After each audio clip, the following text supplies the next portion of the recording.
السلام عليكم. مسا على الناس كويسة، حبايب قلبي بابا بيوش في كل مكان وزمان في كل بقاع الأرض من شرقها إلى غربها. عاملين إيه؟ النهارده فيديو لذيذ وجميل ومفيد إن شاء الله. الحمد لله. لو أنا يعني هيطلعك من الجول ده واللو إيلو بتاعك الخشب اللي أنت فيه بقالك سنين ده يا رجب يا طيوزة.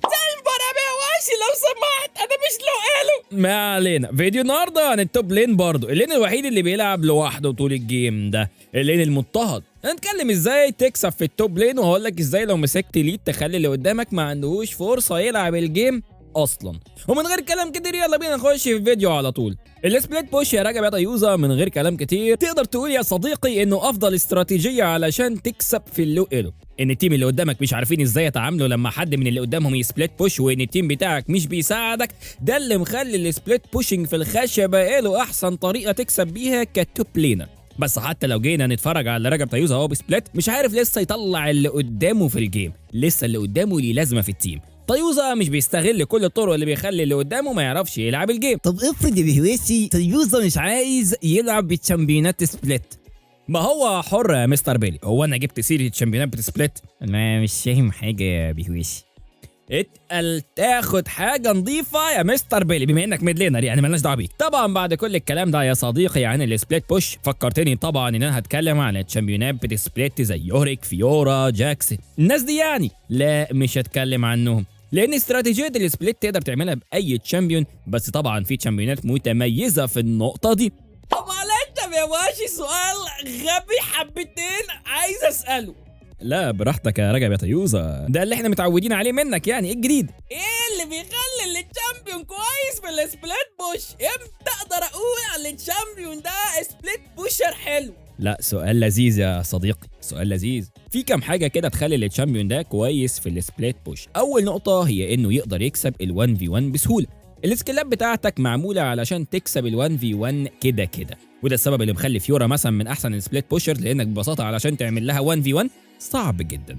تاني نقطة يا صديقي تخلي التشامبيون كويس كسبليت بوشر، هو انه يفارم بسرعة ويعرف ياخد كامبات الجنجل بسرعة. حاجة كده زي تراندمير، يعني يعمل اي حاجة على الويفة كده في اقل من ثانية تخلصها مع اوتو ولا 2 لكل مينيون وخلاص الويفة ساحت. هو ده اللي تشامبيونات السبليت بوش اللي محتاجاه. ومن اهم الحاجات اللي المفروض تلاقيها في التشامبيون سبليت بوشر هي انه يقدر يجري، صعب تمسكه انت وتيمك. حاجة كده زي فيورا كده تقعد تنط من فوق الحيطة بالكيو، والترندمير بالاي بتاعته، كل دي اسباب تخليهم متميزين في السبليت بوش. تعال اوريك كليبايه كده رايقه شويتين. معانا هنا مالفايت متفيد جدا وبيبيلد فول تانك كمان، بس طبعا دامجه عارفين مماريته مخليه التانكات عاملين ازاي اليومين دول. المهم هنا مالفايت حقق اول نقطه انه يقدر يكسب ال1 في 1 بكل سهوله ومن غير الالتي كمان. بعد كده دخل على الجنجل وقتل نونو واخد كامباته كمان، يعني حقق تاني نقطه انه يفارم بسرعه وياخد كامباته الجنجل كمان وقتل نونو كمان. تعالى بص بقى الكليبات دي كمان.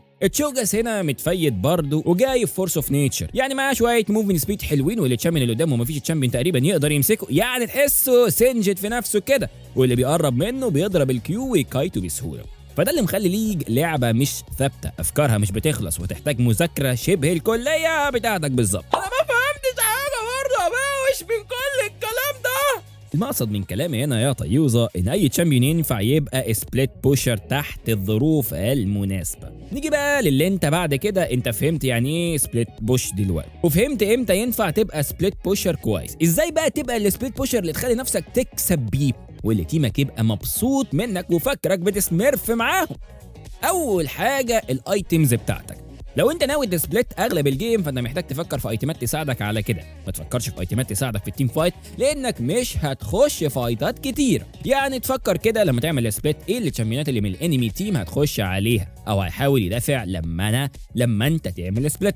تعال اديك مثال علشان حاسك تايه يا رجب يا طيوزه. بس بقى يا باوش والله العظيم انت حبيب الملايين والله. نقول مثلا انك بتسبليت وقدامك التيم ده رينكتون، كندريد، ولاكس، اش، وسيرافيم. اكيد اول حاجه هتفكر تجيبها بوتس الماجيك ريزيست، لان التيم اللي قدامك كله سي، فدي اول حاجه هتهتم بيها. لما بقى تيجي تسبليت تفتكر مين من دول اللي هيجي يدافع؟ مش محتاجه فقاقه يعني يا رجب يا طيوز، اكيد رينكتون وكندريد. فده معناه انك محتاج ارمور وقتها علشان تعرف تكسبهم بسهوله، او حتى ما تموتش من غير ما تقتل واحد منهم مثلا. تعال اوريك الكليبايه دي لجاكس متفايد وقدامه جارين. جاكس رجع البيزا وبيفكر يشتري ايه، بص كده على التيم اللي قدامه وفكر مين ممكن يجي يصده في السبليت، فهم يا اما جارين يا رينجار، هم اللي هيقفوا قدامه. فحتى هو لو كتب لتيمه نفس الكلام اللي قلته لك انه هيبيلد ارمر علشان هو هيسبليت اغلب الوقت، واول ما يبقى معاه ارمر عمل 1v2 بكل سهوله. حاجه كده مش صعبه رجب تيوزا، بس محتاجه شويه تفكير صغننين. بعد كده نقطة الايتمز.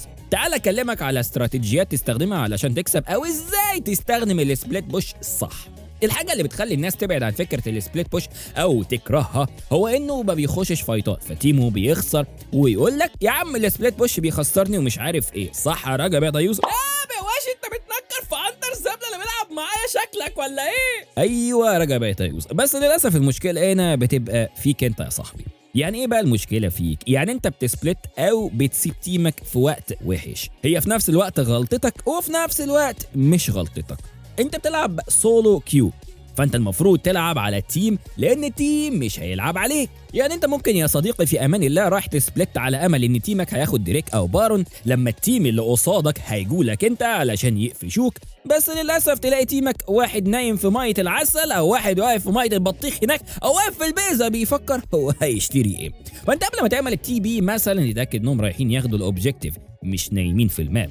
تعال افهمك قصدي بكليبايه. هنا رايز عمل تي بي في البوت لين مع ان التيم بتاعه رايح للبارون، ممكن تفتكره بيترول بس هو ده القرار الصح. هو لقى تيمه خلاص عند الاوبجيكتيف فراح عمل تي بي بسرعه علشان التيم اللي قدامه يجوله او يبعتوا له 2 مثلا يصدوا قدامه، فيبقى البارون سهل بالنسبه للتيم بتاعه ومن غير ما ناس كتير تموت. عايزك بقى كده يا صاحبي قبل ما تسبلت تبص على تيمك كويس وتشوف هم جاهزين ياخدوا الاوبجيكتيف ولا لا. وفي نفس الوقت رايز عارف انه هيكسب ال1v1 على طول لما بيلاعب ناسوس، فهنا هو حط التيم اللي قصاده في موقف صعب جدا وحط التيم بتاعه في موقف سهل وريحهم.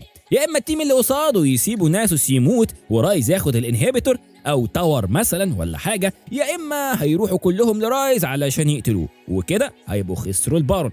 فهم كده في القرارين هيخسروا حاجه. المهم لما ناسوس بدا يدخل على رايز جريفز ظهر، بس طبعا رايز اداهم على عينيهم هما الاثنين يا صديقي. وفي الناحيه الثانيه تيم رايز بياخد البارون بكل سهوله واريحيه.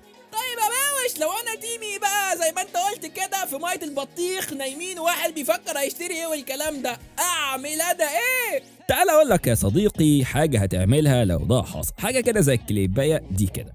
تيم جريفز مش ناوي يعمل اي ضغط في اي حته، فجريفز عمل ايه بقى؟ عمل بوش وراح استخبى.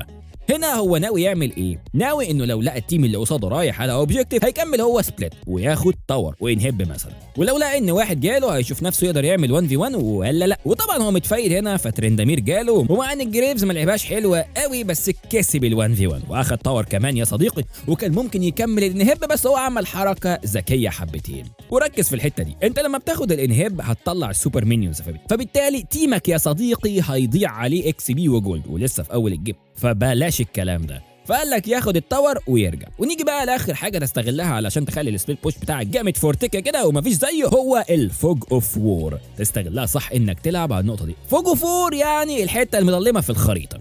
تعال اوريك كليبايه علشان دي ما فيهاش حاجه ثابته مثلا اقدر افهمها لك، هي بتعتمد على الدماغ شويتين وانا عارف ان الدماغ قليله بس يعني حاول تزق مع نفسك شويه يا رجب طيوزه. هنا معانا تيم جيس وتيم سميرة. تيم جيس اخد الديريك بس قدامهم سميرة متفيدة فشخ فجت قتلتهم كلهم وجيس هو اللي فضل عايش. جيس راح استخبى في بوش، ولما لقى ان تيم سميرة رايحين على الميد لين قال يعمل بوش، بس شوية بيبص لقى ناسوس بيعمل ريكول وهو في الليننج فيز فشخ ناسوس 1v1 كذا مرة، فما فيش قلق من ناسوس وبص على سميرة كان باين انها هتريكول تقريبا، فراح استخبى او راح خد كراجز يعني. دلوقتي بقى لو فكرنا مكان سميرة قال لك ان جريفز كان له اتش بي ومش موجود فاكيد رجع، اروح انا اكمل بوش. جيس لقى سميرة ما رجعتش، راح كمل بوش بقى وقتل ناسوس واخد التاور وكان هيقتل ايريليا كمان. كل ده ليه حصل؟ لان ببساطه جيس لعب على الفوج اوف وور او الحتت الضلمه في الخريطه، لعبها صح ولعبها احسن ما يمكن تقريبا. وتقريبا ده كل النقط المهمه عن السبليت بوش يا صديقي، وازاي تفشخ التوب لينر اللي قدامك. ولو عندك اي سؤال سيبه في الكومنتات يا صديقي. ونيجي بقى لسؤال الحلقه النهارده، انت كتوب لينر عظيم زي رجب طيوزه حبيبنا تقول ايه وللناس اللي لسه بادئه في التوب لين، ايه احسن نصيحه تقولها لهم كده بما انك انت بقيت مخضرم في القناه عندنا يعني، واكيد اتعلمت كتير؟ المهم يا صديقي قولوا لي اجاباتكم في الكومنتات وانا هرد عليكم بنفسي، والى لقاء جديد في الفيديو القادم ان شاء الله. سلام.